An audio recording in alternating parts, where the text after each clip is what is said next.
Closed captioning for News 12 is brought to you by Kenneth Nugent. From the station that's on your side, News 12, first at 5, continues. We are learning tonight, Burke County deputies are continuing the search for Simon Powell's remains, with more updates to the case for a man missing for 6 years. And here's a live look at day 2 of Peach Jam. You can see, well, there's plenty of competition for the crowds to cheer on, and we have a LeBron James sighting. How exciting is that? Burke County deputies arrested one person in connection to Simon Powell's missing person case. They have searched all of the lakes and ponds near Ponderosa Road, but today we learned they continued that search somewhere else. Our Claire Allen followed up with them this afternoon. And Claire, is there anything new about this search you can tell us? Have they made any headway? Yeah, Meredith, it's day 3 of the search for Simon Powell. Investigators are working off leads from the suspect they have in custody and other tips. They told us this morning they identified another pond that is a point of interest in this case. The sheriff's office also told us the area they are searching is private property, so they aren't revealing us where the search is taking place. They also tells us that the location is considered part of a crime scene, so only the sheriff's deputies are allowed back there. Last week, the police searched 2 ponds off Ponderosa Road in Waynesboro, but came up with no developments. So today's search will be at least the 3rd pond they've looked at. The suspect they have in custody that has given them the information is Stacey Welch. Welch was arrested last Wednesday in connection to this case. We reached out to the sheriff's office for any previous arrest warrants for Welch, and she doesn't have any priors in Burke County. In Richmond County, she doesn't have anything that's violent. The sheriff's office says her court appearance will be in the next 2 weeks. We also reached out to the DA's office, and no one could confirm that as of right now. Meanwhile, Burke County says they are still actively searching different areas. Now, the search is still ongoing for today, and the sheriff's office doesn't know when it would end for today. All right, thanks for that update, Claire. Still a lot of ground to cover, but hopefully this family can get some closure at some point soon. Now to weather. Riley, we had some passing. Well, staying warm this evening, but we'll have a look at the rest of the week's forecast for you in just about 10 minutes. All right, thanks for that, Riley. It is another day, the Peach Jam tournament's in North Augusta today. Last year, the tournament invited at least 2 people for each player instead of the general public, but this year they have opened the gym doors once again to the public, and that is a big deal. Our Alyssa Lyons live on the scene after watching many games and speaking with a number of people in the crowd. And Alyssa, we understand there has been a LeBron James sighting. People very excited about that. Oh yeah, the king was here, and if you could believe it or not, that you could not even move in here. It was so packed. The crowd followed him out, and we finally were able to breathe a little bit. These athletes haven't left their foot off the gas, and neither have the fans. They are back, and they are loud. This is one of the largest fields of Peach Jam yet, and it's a competitive one, too. A lot of NBA talent leading the next generation of up-and-comers. Chris Paul, Carmelo Anthony, and LeBron Strive for Greatness squad making a return here this year.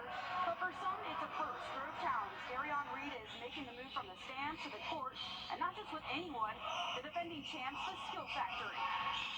I grew up all my life with my granddad going to watch Peach Jam since I was young, around 10 years old, from up in there. He'd been going his whole life too. But I grew up watching it. Last year I was injured and still watching. I went to the gym on the crutches. We know what we need to do. We know how we need to play as a team. And we just hope we can get back to that level, and we know who we need to beat to get there. They aren't the only Augusta-filled team hoping to show whose court this really is. Westside's Caleb Hudson. We spoke to him earlier. We'll have more on him coming up at 6 o'clock. All right, thanks for that, Alyssa. A lot of excitement there. Moving on now to other news today. The man on your screen in jail after allegedly breaking into a home and stealing more than $2,000 worth of Air Jordans. Richmond County Sheriff's deputies arrested Gavin Carpenter earlier today. We told you about this last week. The incident actually happened back on June 27th, And during the break-in, deputies say he pistol whipped the person who lived at that apartment. Now, Carpenter is charged with aggravated assault, possession of a firearm during a crime, kidnapping, and home invasion in the first degree. All of this according to jail records, so he is facing a number of charges in relation to that incident. U.S. Representative Jody Hice ordered to testify before a special grand jury for the 2020 presidential elections.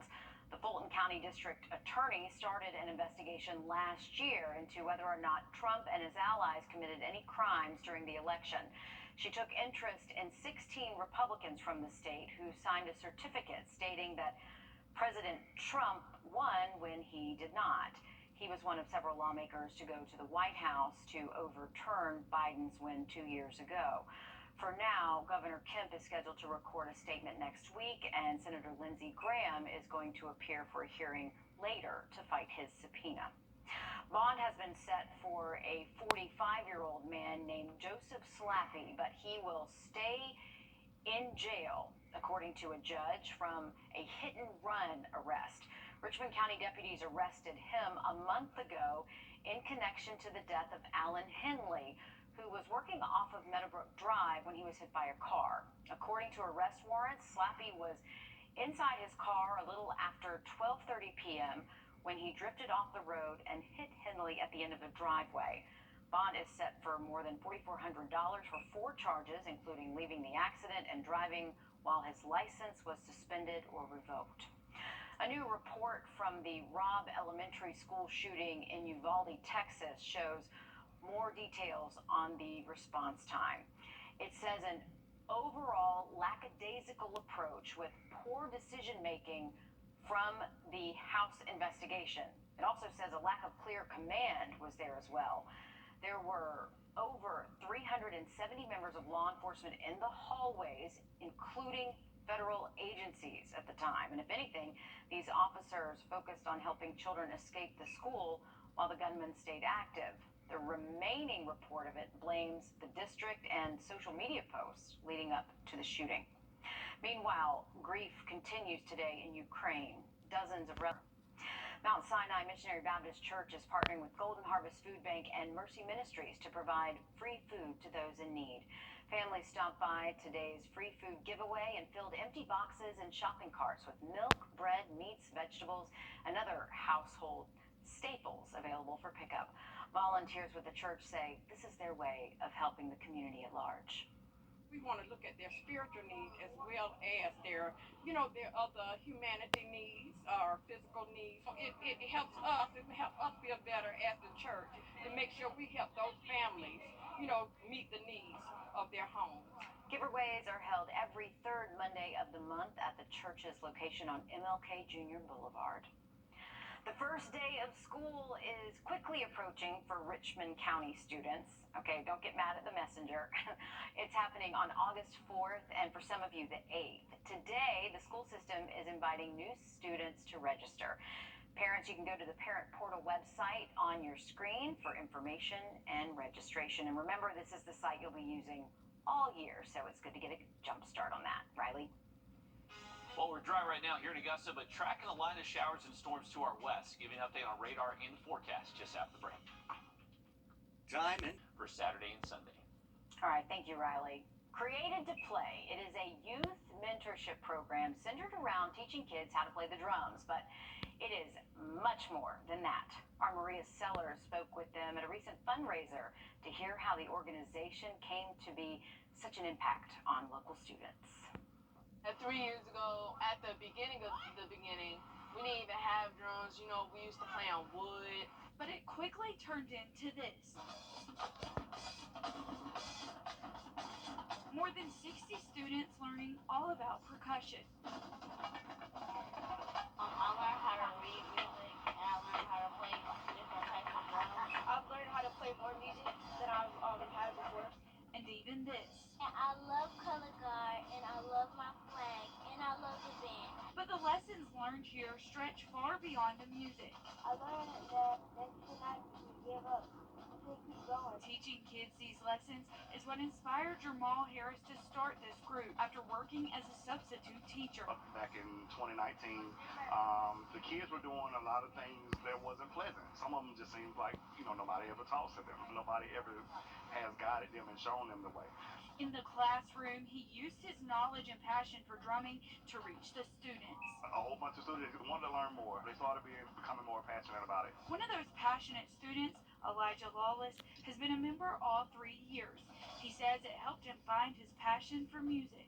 I started singing when I was young, but then when I heard drum, I'm like, yeah, that's it. But more than finding a passion, he says he found an extra family. Don't matter if you're different, don't matter if you have different hair, it don't matter if you're on the drum of Creative Play, you're dignified as family. Reporting in Augusta, Maria Sellers on your side. A lot of talent there. Harris says they have students who commute from counties like Aiken and Burke to be a part of the group. Many of the students say they hope to continue playing drums in the future.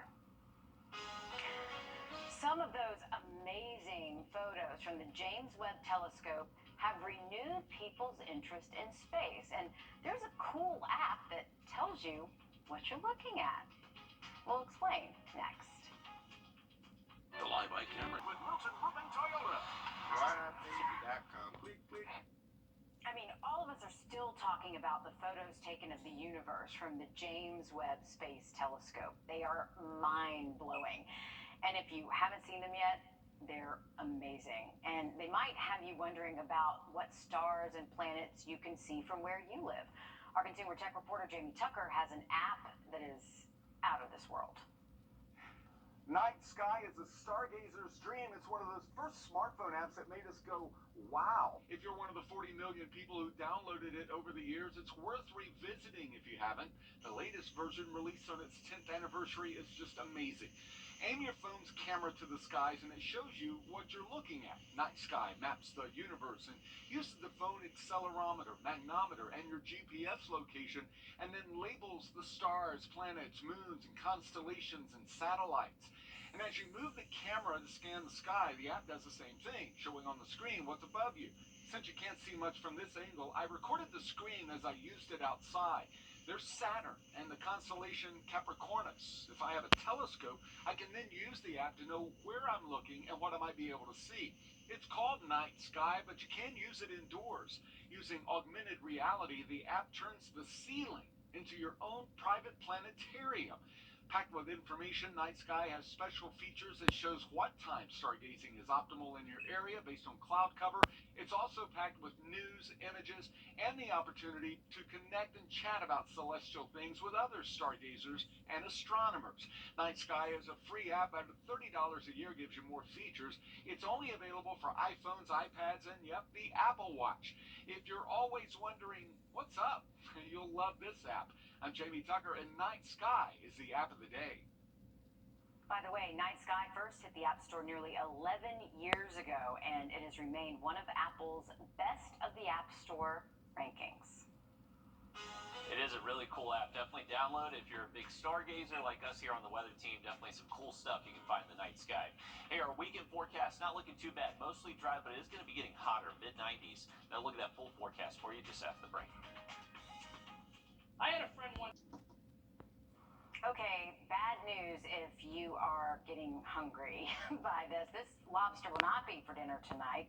This is actually a super rare orange lobster named Cheddar. And this lobster is heading to a new home after being saved. Cheddar arrived in a shipment at a Red Lobster restaurant in Hollywood, Florida earlier this month, and staff members noted the lobster's unusual and rare coloring, and when they reached out to Ripley's Aquarium in Myrtle Beach, they said, "Oh no, do not cook him. We want him." According to Ripley's, the chance of finding an orange lobster is 1 in 30 million. Yeah. That's pretty Who cool. knew? I did not know this. I've heard of blue lobsters, but never the orange ones. No, and albino ones. There's some albino ones, but yeah, I've never heard of an orange one before. Yeah. So now you can go to Myrtle Beach, go to the Ripley's exhibit. You can see Cheddar there. Pretty cool stuff. Hey, this is close by the next few afternoons. All right, will do. Thanks, Riley. Peach Jam with fans is back, and that means The stars are back, and community help is back too. We're taking you live to North Augusta with a LeBron James sighting coming up on News 12 at 6 o'clock. Don't go anywhere.